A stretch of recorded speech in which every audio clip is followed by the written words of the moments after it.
Hello, and we are back talking about what I'm required to talk about, which is rationalism and empiricism, and applying it to Noli Me Tangere and El Filibusterismo. And now we're going to focus on the second part of this series, which is empiricism in El Filibusterismo. I'll be using the main character of this novel, who is Simon, and yeah, this video would have the same structure as the previous video. So if you haven't watched that, watch it first. Well, either way, you have free will. That's what God given us according to rationalism. And now we're gonna focus on something that isn't favoring God, which is empiricism. Let's get right into it. We now go on to the speed round, and I know it's gonna be a fast explanation about the books, about the context and the themes. And given our short-term attention span, yeah, the shorter the better. So let's move on. Let's go on to David Hume's work. So we're gonna focus first on book 1. So the summary of this book, it argues that all of our complex ideas are formed out of simpler ideas, and which were themselves formed on the basis of impressions we receive through our senses. So Hume defines the matters of fact as matters that must be experienced, not reasoned out or arrived at instinctually. So Hume attacks metaphysical systems used to prove the existence of God, the soul, and divine creation. And now we're gonna focus on book 2. Here he classifies passions in much the same way he classifies impressions and ideas in book 1. He describes both direct passions as desire, aversion, grief, joy, hope, and fear, while he describes indirect passions as pride, humility, love, and hatred. And he says there that passions are feelings that instigate actions, and reason should not be the slave of passions. And now we go on to book 3. It says here that morality is not a matter of fact derived from experience.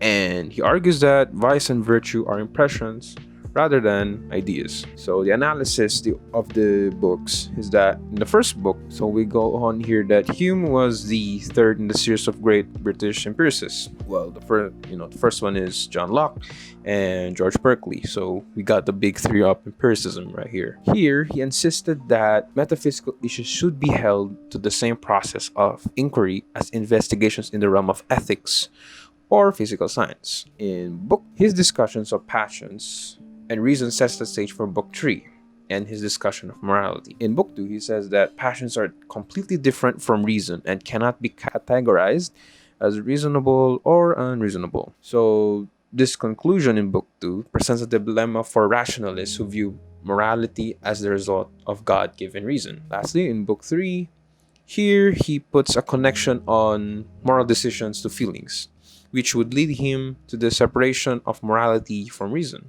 And in this book, he would dethrone reason, remove God from a place of necessity. So yeah, checkmate, theists. Anyway, the context here. Hume was born in Edinburgh, Scotland. He studied law at the University of Edinburgh, and there he left for France in 1734 to write what we now know as a treatise of human nature. He was widely regarded as the third and most radical of the British empiricists.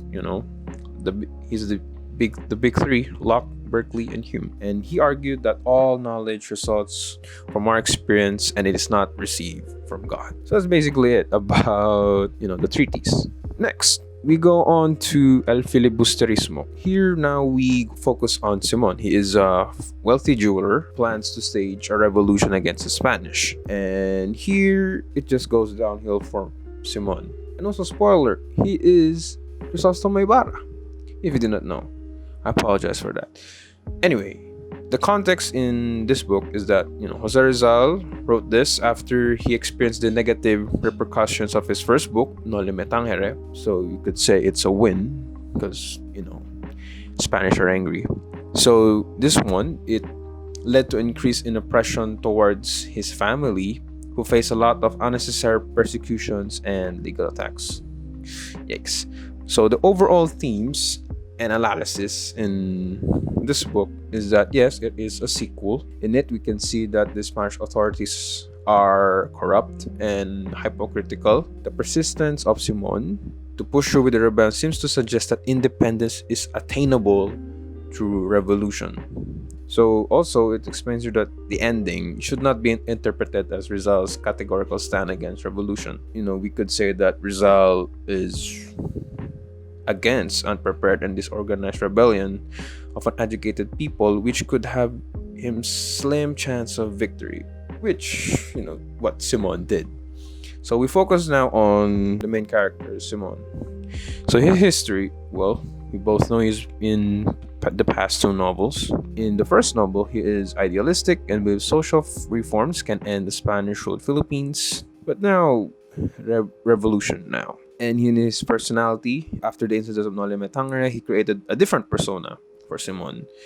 He is not afraid of sharing his opinions, even though they are controversial, which would anger the people around him. He has a dark sense of humor and likes to suggest things to the other characters that imply that he knows more about them than they think. And yeah, that's basically it. That ends the speed round. Hopefully that was speedy enough.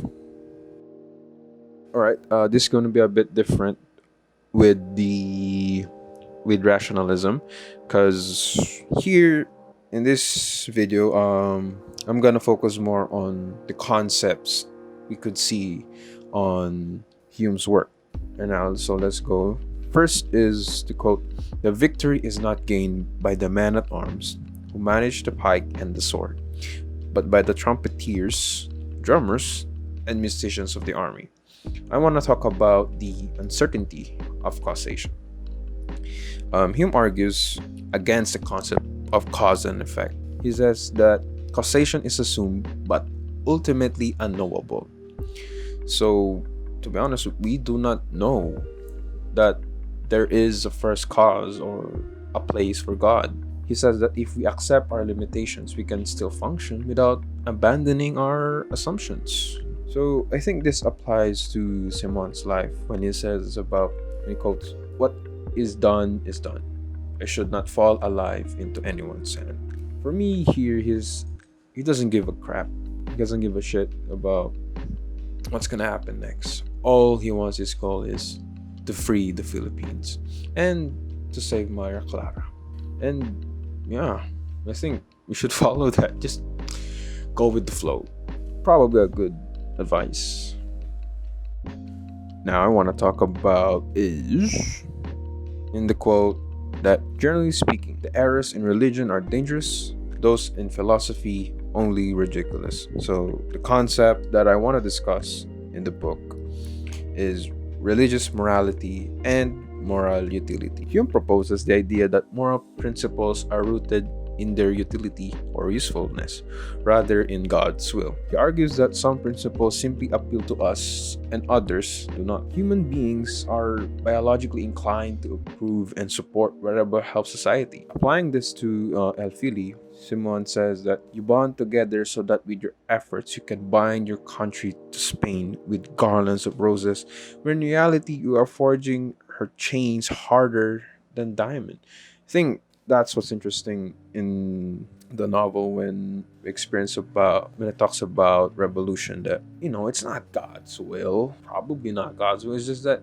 we just need to get out. It's what we need. So basically, we can be empiricists. Just kidding. We can be. Now, going forward, a quote again. "Reason is and ought only to be the slave of the passions, and can never pretend to any other office than to serve and obey them." Here, I want to focus on the division of reason and morality. Here, Hume denies that reason plays a determining role in motivating or discouraging behavior. He believes passion is the determining factor in human behavior. He says that reason does not form the basis of morality, just plays the role of an advisor rather than a decision maker. I think this would apply to Simon. Well, that's the point of this video essay, which is, he says, justice is on my side because my cause is that of the unfortunate. It's not reason. He's doing this. It's passion. Passion. That's it. Next, let's talk about this quote. Judgments, a mistake. Therefore, of right may become a species. What does this mean? I have no idea. Philosophy books are extremely difficult. Anyway, I want to focus on the concept of God, finding God in an orderly universe. So Hume argues that an orderly universe does not necessarily prove the existence of God. God could be morally ambiguous, unintelligent, or even moral. The presence of evil suggests God is either all-powerful but not completely good, or he is well-meaning but unable to destroy evil. I think Hume, from what I understood from Hume, is that that it's different from Descartes on how they see imperfections. That Descartes, when he realized that we are imperfect, we seek perfection, while in Hume, yes, we are imperfect. Yeah, we are imperfect, so let's just move on and let's have this orderly universe, without God, without something perfect, right? We can do that, right? And I think this best applied on what Simon says here, that this night the most dangerous tyrants will blow up, be pulverized, the irresponsible tyrants, those who hide themselves behind God and the state, and whose abuses remain unpunished because no one can prosecute them. This night the Philippines will hear the explosion, which will turn into debris, the shapeless monument whose corruption I have hastened. This is the time where Simon's plan to blow up, he about to blow up the tyrants in the Spanish regime. The friars, the generals, but there will be innocence in the way, but it's for the greater good. Anyway, here I think it's best exemplified that Simon doesn't care about who's behind God. He knows that there are imperfections, and he chooses to remove it. Cool? I mean, hot? It's a pun. The last concept that I want to discuss is in the quote, a man who hides himself confesses as evidently the superiority of his enemy as another who fairly delivers his arms. Here I want to focus on the concept of the bundle theory of the self. Here Hume asks us to consider what impression gives us our concept of the self. He says we can never be directly aware of ourselves, only of what we are experiencing at any given moment. He suggests that the self is just a bundle of perceptions, like links in a chain. And I think this concept would be applied on what Simon says, that the world will applaud as usual, conceding the right to the strongest, to the most violent. I think, that the way we find our essence of the self, it's not reason. It's just our experiences that, on our everyday life, there is no 1+1. It's just, it changes because experiences are not really logical. It's just part of it. It's part of us. Like I said, a bundle of perceptions, like links in a chain. Now, what we are all waiting for, the conclusion. So what did we learn? Same with rationalism, probably nothing. Anyway, here in Empiricism, it tries to reduce or test what we find in the concepts of, in Christian philosophy and institutions to sensible qualities. And in Empiricism, it is, well, like in rationalism, reason. Here, experience only. It only focuses on true and sensible facilities and considers reason as memory. And this is backed up by, our guy David Hume in his book Treatise of Human Nature. He says that it's experience only. Additional fact, Berkeley says, focuses on the perceiver, and Locke and Hobbes, they focuses on the substance, while Hume focuses on impressions. And here it says that, yeah, that's basically it. Like, from what I've gathered and what I've understood in the lessons discussions I've had from rationalism and empiricism, these are all the conclusions I can give to. And since this will be the last part of my series, I think I just wanted to add that I'll be adding my notes on the description, because I know I'll be leaving some parts due to time constraints, since I have to make this shorter. And yeah, I really had fun making these. And and I hope that I could talk about what I want to talk about and not required, if given the chance, if I have time, please. But anyway, I appreciate you staying here. And yeah, by the end of the video, I'm gonna be singing Cruel Summer by Taylor Swift. So here you go. I want to focus on a quote that says, "A man who hides himself confesses as evidently the superiority of his enemy as another who fairly delivers his arms." Here he talks about induction. Induction is the practice of drawing general conclusions based on particular experiences. Hume argues that in the absence of real knowledge of the nature of the connection between events, we cannot adequately justify inductive assumptions. So I think I want to apply this on Simon's psyche, because he says that, "I'm tired of hearing talks about virtues, and I would like to have them all there are in the world, enclosed in a sack to throw into the sea. Even I have to make use of all of my diamonds for ballast." So you could say that he's using induction, like, to get to his plans for revolution. He just gets everything what he needs just to get that common goal, which is revolution.